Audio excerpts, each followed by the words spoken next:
to the Mulligans and get ready for our second series of the day. Who will be the second player eliminated and who will continue their tournament hopes up? Seems like Realz, he's going to be picking up the Warlock, I believe. Is that what it was? And then I see that Hunter is the first choice for Brad. I think it's a really strong lead for Brad here. He knows that his opponent is very likely to lead with Handlock once they've left up Miracle Rogue. So he just counterpicks it with Hunter here. I am very surprised. Oh, does he not know it's Handlock? Because that would explain these mulligans a lot. Yep, because Savannah Highmaid's a card you really want to keep if it's Handlock, and Unleash the Hounds is kind of a card you don't want to keep if it's Handlock. Maybe so. Maybe so. Realz did end up showing his Handlock as well. This could be a little bit of a poor scouting from Brad, not doing research on his opponent, or maybe he has a game plan that we don't know about. Either way, the outcome of this game could be decided based on those mulligans. He does have that Buzzard Unleash combo, though, so maybe he just values that so much that he's going to be able to draw into this high main later. Who knows? It's definitely something that makes a lot of sense to keep. Realz also, by the way, I have to say he's very good at Handlock. He really knows the matchups and understands what he has to do. So this turn 1 Sunfury Protector is literally meant to just disrupt his opponent's board and then move forward from there. And I think that's his best game plan. Life tapping is sort of working against what you're trying to do because you want to life tap afterwards to continue to stay in the game, or at points when you just have nothing else to do. But in the meantime, you need to apply pressure. Hunter is applying plenty of pressure just with its hero power, so you have to find a way to fight back against that. All right, what's he going to draw? Emperor Cobra. Okay. That's actually not that bad right now. My ex-No's little brother. That's a pretty good card in this Handlock matchup. Yeah. Interesting. Especially if you put something like the Houndmaster on it, right? Right. And then it's just able to kind of absorb a lot of the damage. Interesting stuff. Okay, so Brad does play this Emperor Cobra, and I think Realz would realize, well, you know, that's not a card I normally see, so a little bit of a lighthearted moment for both these players. This is going to be... Realz actually applying a pretty good amount of pressure here, too. He's going to have 5 points of damage on the board, and Soulfire is going to be taking out this Emperor Cobra. So a pretty good draw on the Soulfire. And he's going to have Sludge Belcher in a couple turns as well. All right, he dumps the Ironbeak Owl. I think that's his best discard. You don't think Hellfire? Better. Well, Hellfire can like still recover the card. I don't know. It's like you don't want to discard it because then you don't have access to it. But it's like the Owl can be important to silence things like Savannah Highmaid. Sure. I think Brad's got to take Savannah Highmaid here. By the way, I don't think there's really any other option. Yeah, when you see an Owl being discarded, you're feeling a lot more confident about it too. And not only that, but it's just this is the key card in the matchup. This is the one you want to stick on turn 6 and let it do work. You like Savannah Highmaid as a key card? I personally like things like double kill command. Kill command's really important in this match. There's no doubt, but Savannah Highmaid is... I mean, this is where your repetitive damage comes from. This is something that you kind of rely on for this deck. If this card gets rolling, it ends up spelling the end of the game. And something else that's I think he could justify is I don't mind using Kill Command on just the Earthring Farseer here. You don't want the board to get out of control either. When you have a second one, your hand is strong enough, I think, to fight through enough pressure. This is a tough choice from Realz now. Does he play this Sunfury Protector? I don't think he does. I think 2 minions is just more than enough. I think so. You don't want to give your opponent extra cards to get it back on the board and whatsoever. You know, the Hunter really excels when they're able to pick apart with their opponent with optimal removal, just like a lot of other classes. And that's why this Hunter deck does play more of a controlling style. Yep. Sludge Belcher's also coming down next turn, so a 4th minion on the board's probably not what you need. He can just count his damage too, like scaling through the game. Like say he doesn't play this Sunfury Protector, he's got 5 more damage next turn to take his opponent to 16, and then he's got 8 more damage to take him down to 8. Ooh, so that's something he could count. If he plays this Sunfury Protector, it would get in 4 more points of damage, but he also has Power Overwhelming and Hellfire to deal the extra damage at the end too. Mm-hmm. Well, all those things to consider. As right now, we do see that Realz is going straight once again for the face and just plays his Belcher. Why not? He even has an answer to a big minion with Siphon Soul and regain some of that life. So the Handlock's taking the initiative against the Hunter, which, again, we've been seeing this from a couple of players. Guys like Kalento like doing this. And now we see Realz also employing it. Both of these guys, excellent at Handlock. Yeah, this is really important too, by the way. If he picks up a Timberwolf here. A web spinner. Very close.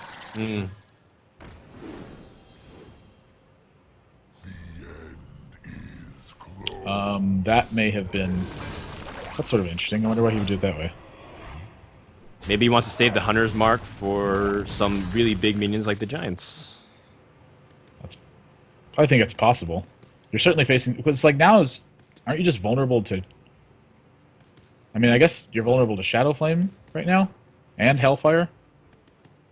You're taking a lot of damage, and this isn't the position you want to be in. Like, now your opponent just has Leroy and Power Overwhelming plus the damage. You're just dead. That's a scary position to be in.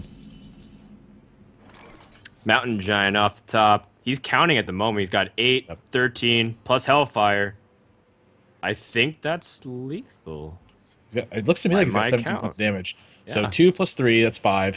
Then he's got 4 from Power Overwhelming, that's 9. And then he's got 3 from Hellfire, that's 12. And then Soulfire, yeah, he just got the game. So Realz has the game right here. Wow. Oh my goodness. Now it's all about whether or not he sees this. Yep. Realz is going to take his time, too. He's going to make sure he counts through it over and over again. This is something he does in stream, too. When he has lethal, he'll say, I think this is lethal, and he'll count through it multiple times to make sure that he's not miscounting. Because, again, this is the spot where you can't afford to make a counting error. Yeah, I mean, he's hovering over those cards and counting, so he knows as well. Just wants to double, triple check.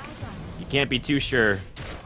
There's something you learn from math class is to definitely check your work. Realz is going to take this first game, and Brad dies with almost a full hand, which is quite the shame as a Hunter player. You just feel like... It's like a miserable board swing in favor of the person who's able to use Keeper. So that having both of those in the deck was actually really interesting to me. And I actually forgot about that until you reminded me. That's what I'm here for, at least that and being able to talk out of my butt. Brad is going to go with, it looks like his Druid deck, and I think for good reason. That's definitely has the better matchup against Handlock, I think.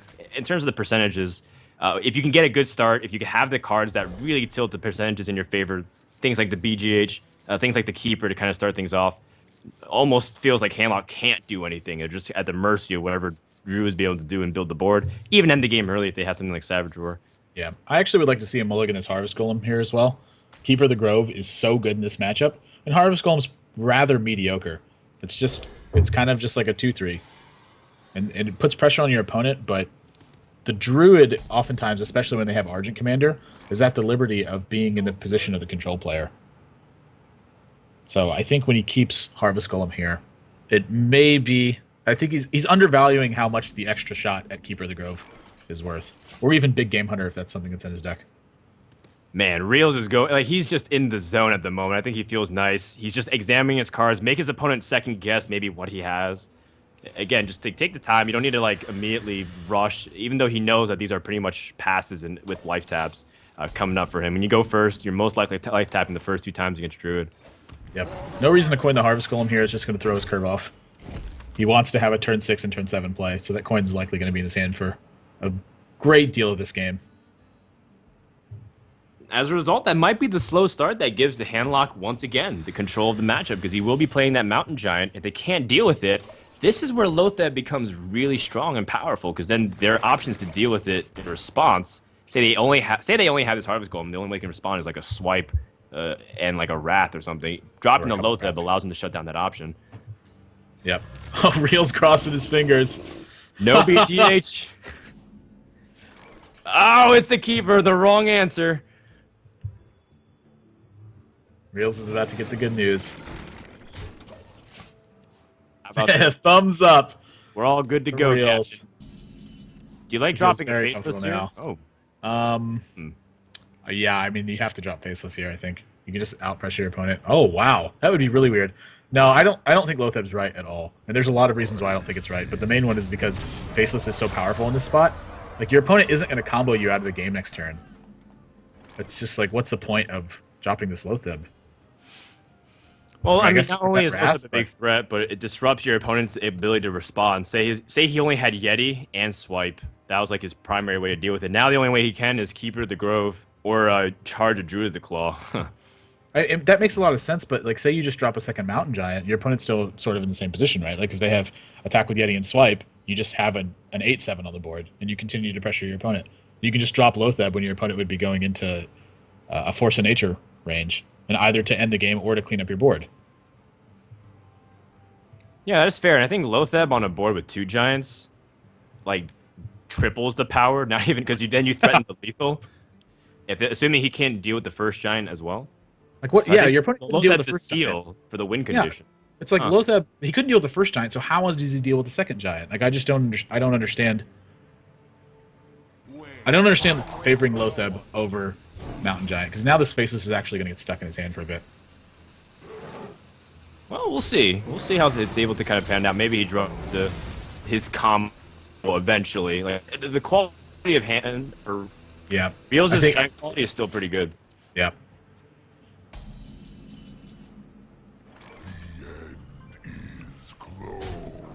A Sludge Belcher. Yeah, well, Brad's going to be able to... Yeah, he may be able to slowly start climbing back into this game. It was a really rocky start, but I think a bit of a misstep from Realz is going to allow Brad some breathing room. So, Well, still is Black like the Knight does best come turn. out. Yeah. Not the best turn, but certainly a turn that you needed if you're Brad. You preferably would like Black Knight to be a big swing, but it's just, frankly, it's just not going to happen here. Hang Ooh, on. how much does he have? Hang on. 9. Oh my gosh, he's got 17 damage. He is 1 damage off lethal. Assuming he doesn't discard the second Soulfire. I'm pretty sure you're just supposed to faceless your own 5/5 here and start attacking. You're very vulnerable to swipe that way, but you've been vulnerable to swipe before, and it's like, I guess playing faceless on your Lotheb is a little bit inconsistent with that game plan.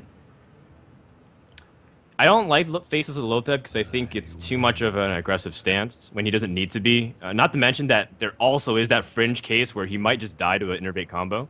Yep. So I like the idea of playing a little bit slower. He still has proven that he's not able to deal with his Lotheb yet. Yeah. And you sneak in the damage, and you might draw on the Leroy and win the game. I just realized he also has Black Knight for when Ancient of War would come out. So he feels very gross. comfortable using Siphon Soul here. That's just gross. I wonder how he fit the Black Knight. Did he take out a Siphon Soul for Black Knight? Quite possibly. The second Siphon Soul is definitely the flex spot for Handlock, as well as maybe the Ironbeak Owl. Swipe top deck. Not that useful at the moment. This is a tough spot if you're Brad now. Mm. How important do you value board development versus not putting yourself in a position to take lethal? And that's really tough. Oh, he's going to go for it. Oh my gosh, that's going to This be is game. disgusting. That's Wait. game right there because he does have the Yeah, power that's- bombing and the That's soul 13 fire. points of damage. Yep. Oh my god, that's it. Game number 2 just ends like just as that. quickly as game number 1. Faceless still stuck in the hand, by the way. Wait. Oh my gosh! Oh, Realz, you play a little too quick. I Oh didn't my realize. god! He still has an option to go for it. He's not even going to go for it. Maximum PM. What on earth is Realz doing? What on earth is in the water today for some of these guys? They're playing a little too quickly and recognizing the opportunity, but they're not finishing and capitalizing on what they have. Now, I don't know if this will actually make a difference, because still, double Soulfire to the face, assuming these minions all die, is still good enough. Huh. Well, he's going to have to... The point was he was going to have to risk it. He didn't have to risk it before. Now he actually has to risk it if he wants to go for the win this turn. Oh, maybe top decks like Ironbeak Owl. Huh. You just go for it here. Like, you missed it last turn. Yeah. You can just let it rip. Life tap and let's go. I can't believe that that's happened. This is the second time today. Well, I mean, do you tap? Now he realized it too. He realized it's... And okay, well, you know what? No harm, no foul. But man, he made himself. It's a little embarrassing. I gotta admit that. You know, Realz had so much damage. He counted his burst the previous turns too, and how the hat goes over its worst matchups in order to pull out of this and stay alive in the tournament. Now, granted, if there is one deck to kind of pull back the swing, Whoops. whoops. Taking it lightly and taking it in stride. Sure. Well, it's a strength. That's a marquee strength of players that are good. By the way, is they're able to recognize their mistakes and understand that it's an opportunity to improve. And that's exactly what Realz is doing here. So Love it. Good. this is Good one of the sportsmanship. reasons. Yeah, this is one of the reasons why players like this get good, is because when they make mistakes, they take it in stride. They move forward with it. They understand that they're human. At the end of the day, nobody plays perfect. So I think it's a pretty clean cut decision here for him to recognize it and be lighthearted about it. Because at the end of the day, it's just, I mean, sometimes your brain fart. What can you do? Well, you can own it up, and that's exactly what Realz does. You can move on and continue to play with a really good opening hand against Miracle, which has a Twilight Drake and a Mountain Giant. Those are the cards that you definitely want to see in the opening hand of Miracle. Draw a lot of removal. But if on the other side, Brad has some of those cards you want to have as well. If you're the Miracle player, you have the Guide Stand, you have the prep. Yeah, that Guide Stand pickup's pretty big. 2 Eviscerates, Preparation Sap. This is going to be a tough game, I think, for Brad. He's gonna have the removal to deal with some of these threats, but Realz has got 2 back-to-back threats, and I think that's the kind of pressure that when you see it from handlock, it gets close to the border of unrecoverable for the road player. I mean, he's even got a primer. You can have the Farseer come out to kind of test the waters a little bit, see what his opponent has, drop his Twilight Drake or Mountain Giant, and then just continue to build the momentum off of there. And the worst part is, he's got like another card to even heal up if he wants to kind of establish the board. And whenever he picks it from this point on, it's just going to be a cherry on top for Realz. Yeah. This is a very strong scaling from Realz this game. And Brad doesn't really have any responses so far. Ooh, Second Auctioneer is a bad pickup. How this next couple turns pans out is really going to decide this game. Realz has sort of a tough decision, too. Does he want to drop Mountain Giant or does he want to drop Twilight Drake?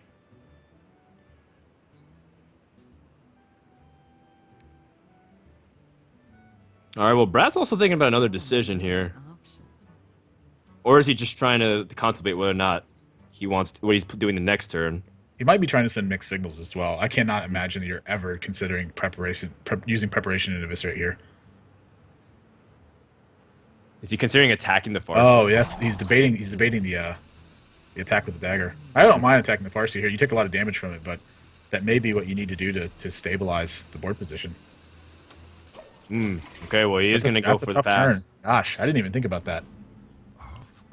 Leroy pickup, and he has the power overwhelming. Realz could end this series like in the 1/4 the time it took to do the previous one. Yep. This is another tough decision too. Does he want to? Because he could go preparation, eviscerate, and drop Bankleaf, or he can play auctioneer and preparation sap. 2 very different routes. Oh, but how afraid are you of like an Iron Beak Owl just in response? Yeah, that's go all something to think about. Or even Mortal Coil. You don't want to get your auctioneer just attacked and Mortal Coiled. There's a lot of different cards in Realz's range that can deal with this auctioneer, but you have 2 of them, so I don't think that you're not necessarily afraid to lose it. In fact, I kind of think you want your opponent to kill the first one. Huh. The problem is that he's losing a preparation for a big Van Cleef turn. So if his opponent,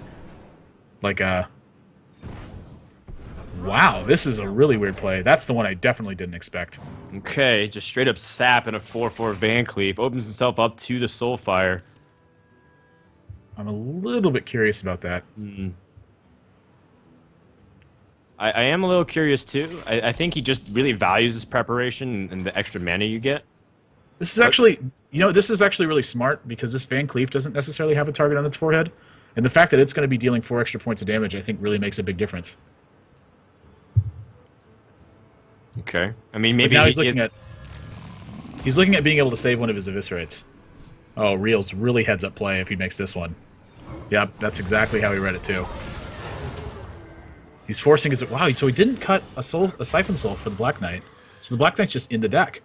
We haven't seen a Mortal Coil yet. I don't think he's running Mortal Coils.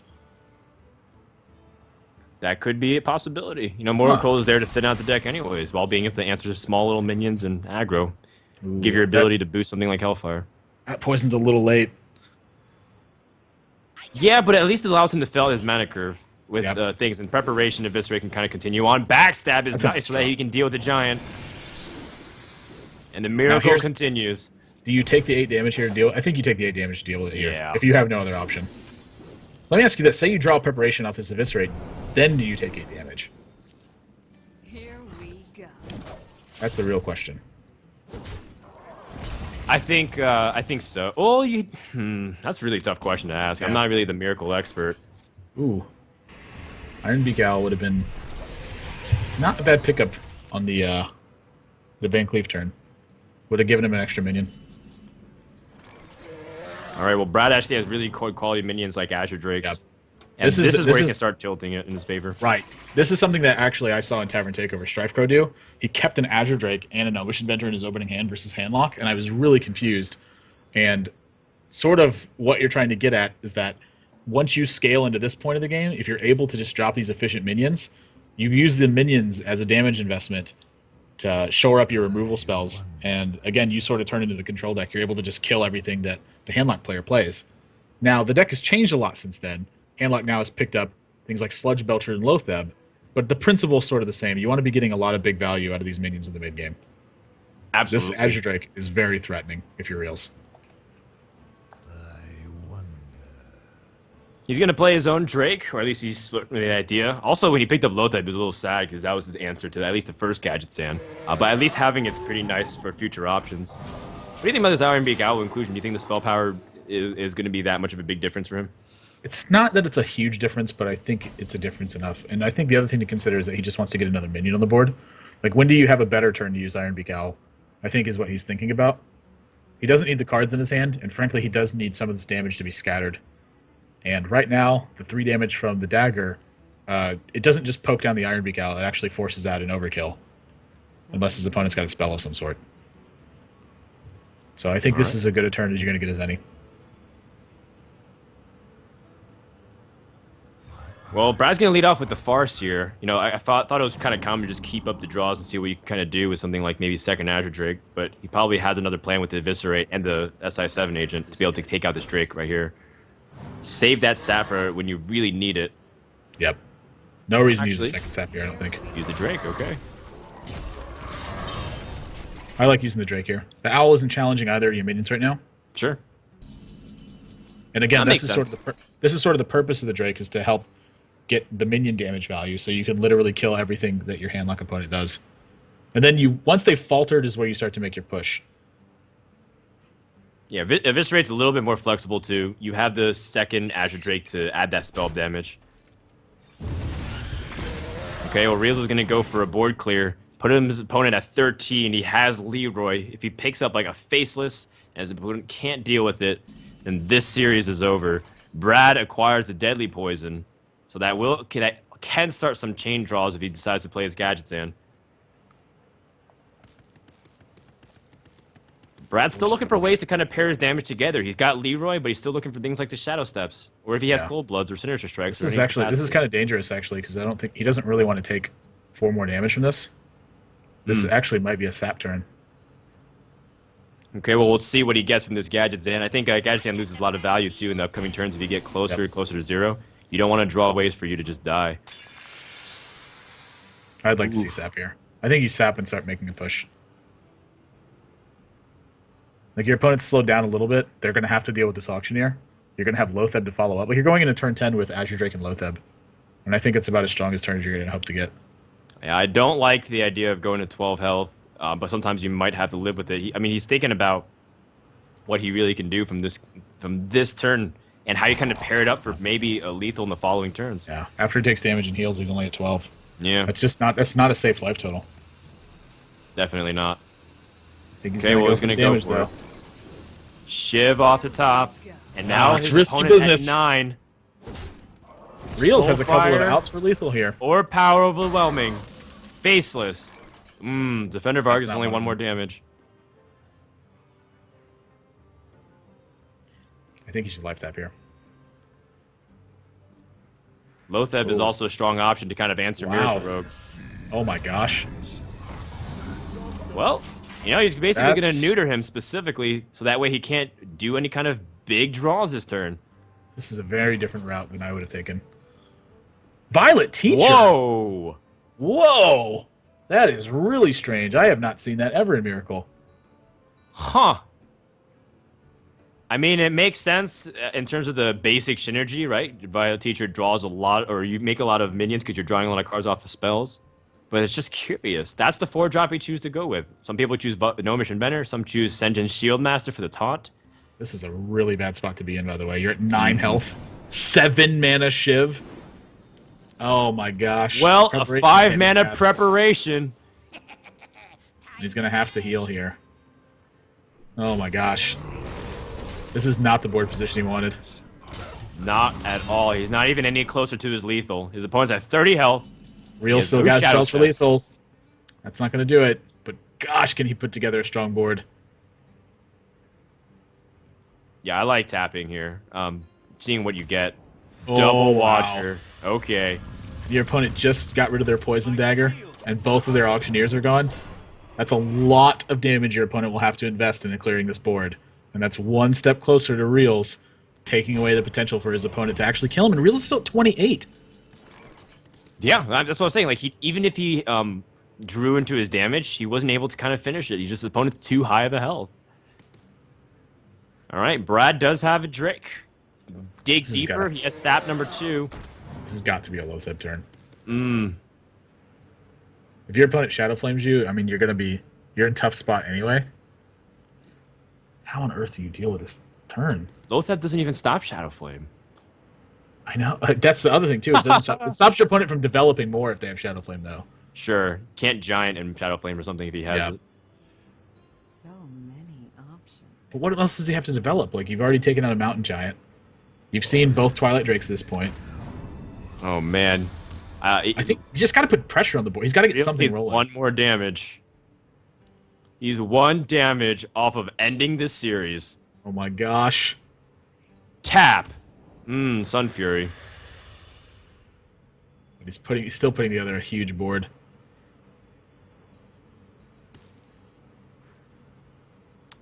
How scary is this actually if you're Realz too? If there's a way to kind of deal with these, do you feel like you just die? Your opponent has 12 damage on board. Well, that is something he has to consider still, is that Can he just if there's like Assassin's Blade into Deadly Poison and Blade Flurry,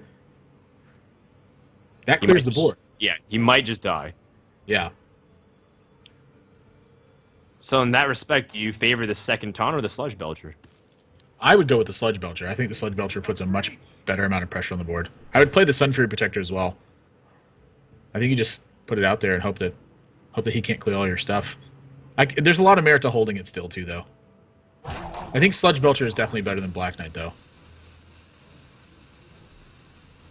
I like holding on to Sun Fury because of the Molten Giant synergy, but you might not ever get to that point anyways. Molten Giant is often a dead card. I don't like taunting up these two, though. You definitely don't need to do that.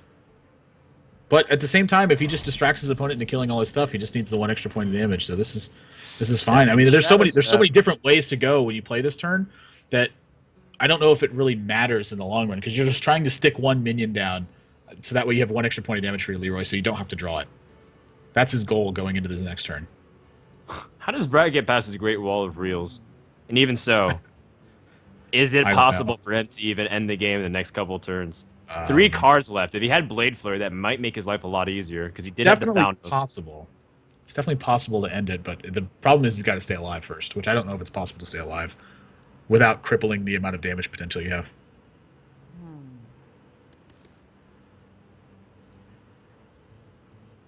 He's got 18 from the hand, and he can continue to load the board with what he has as well. Is he going to SI his own Blood Mage? But then you have 5 mana left. What can you really do to squeeze it in there? He is going to SI7. Oh, weird. What is he trying to draw? I don't... Backstab. That's going to be able to move one of the minions. Wow. Okay, so he gets one of these ways to completely take out the damage on the board. Do you play Violet Teacher here? I think you got to. So. I think you so. Wait, you're running out of cards. Should he have played Violet Teacher first then? Oh, he should have. I don't know. Maybe he... Yeah. The only reason he wouldn't have done it is if he doesn't want to clog his board, so that way Leroy can actually get down with Shadow Steps. Oh, well, he draws the damage. Soulfire. That is a huge draw. The Real finally gets it. After a pretty tense moment, we thought maybe Brad could climb back into it, but Realz is going to advance 3